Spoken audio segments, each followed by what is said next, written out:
గమనించాలా, ప్రజా తీర్పును గౌరవించి ఇంకా భవిష్యత్తులో వైఎస్ఆర్సీపీ పార్టీ నాయకత్వంలో, జగన్మోహన్ రెడ్డి గారి నాయకత్వంలో ఇంకా ఏ విధంగా మనకు ఉన్నటువంటి లోపాలు కానీ ప్రజలకు ఇంకా మెరుగైన పరిపాలన అన్ని సంయమనంతో పాటించాలని చెప్పి వైఎస్ఆర్సీపీ పార్టీ నాయకులను, కార్యకర్తలను కోరుతా ఉన్నాం. తప్పకుండా మన పార్టీ నాయకుడు కానీ అందరం కూడా కలిసికట్టుగా రాబోయే భవిష్యత్తులో ప్రజల పక్షాన నిలబడి ప్రజల సమస్యల కోసం పోరాటం చేస్తాం. అదేవిధంగా ఏ నాయకుడు, కార్యకర్తలు కూడా అధైర్యపడద్దు, ధైర్యంగా ఉండండి.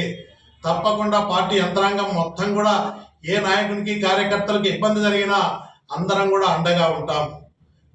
కాబట్టి మీరందరూ కూడా, మనం అందరం కూడా అధికారం ఈరోజు కూటమికి ఇచ్చిన తర్వాత రాష్ట్రంలో జరుగుతున్నటువంటి పరిస్థితులు ఒక్కసారి మనం చూస్తే ఎక్కడ చూసినా కూడా ఈరోజు పూర్తి అనుభవం ఉన్న నాయకుడు చంద్రబాబు నాయుడు గారు కానీ, పవన్ కళ్యాణ్ గారు కానీ, అదేవిధంగా కూటమిలో బీజేపీ ఉంది.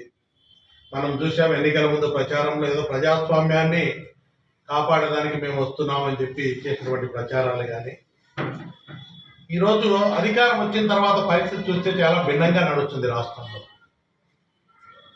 ఈరోజు జరుగుతున్నటువంటి దాడులు చూస్తే, ఈరోజు అధికారం వచ్చిన తర్వాత ఎక్కడైనా ఎవరైనా తప్పు చేస్తే చట్టపరంగా ఈరోజు అధికారం మీ చేతుల్లో ఉంది, ఎక్కడైనా చర్యలు తీసుకునే అవకాశం ఉంది.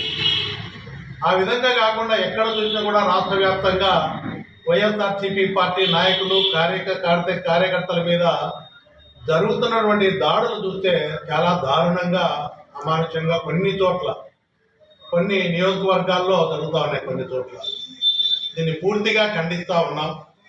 ప్రజాస్వామ్యంలో ప్రజలు ఇచ్చిన తీర్పును గౌరవించి ప్రజాస్వామ్యబద్ధంగా పరిపాలన చేస్తారు అనే ప్రజలందరూ కూడా పట్టం కడితే, అధికారం చేపట్టక ముందు నుంచి కూడా జరుగుతున్నటువంటి పరిస్థితులు చూస్తే లా అండ్ ఆర్డర్ కంట్రోల్ లేకుండా అధికార యంత్రాంగానికి కూడా మనవి చేస్తూ ఉన్నాము. ఈరోజు కూటమి నాయకత్వానికి రేపు చంద్రబాబు నాయుడు గారు కూడా ప్రమాణ స్వీకారం చేస్తూ ఉన్నారు. ఒక బాధ్యత, అనుభవం ఉన్న నాయకుడు ఈరోజు ఈ విధంగా జరుగుతున్న పరిస్థితులను కట్టడి చేయకుండా చేస్తే ఎక్కడ కూడా ప్రజల ఆగ్రహానికి చట్టాన్ని తమ చేతుల్లోకి తీసుకొని ఎవరు చేసినా కూడా దౌర్జన్యాలు, కక్ష సాధింపు చర్యలు ఎక్కడ జరిగినా కూడా తప్పకుండా అది ప్రజల్లో వ్యతిరేకత వస్తుంది.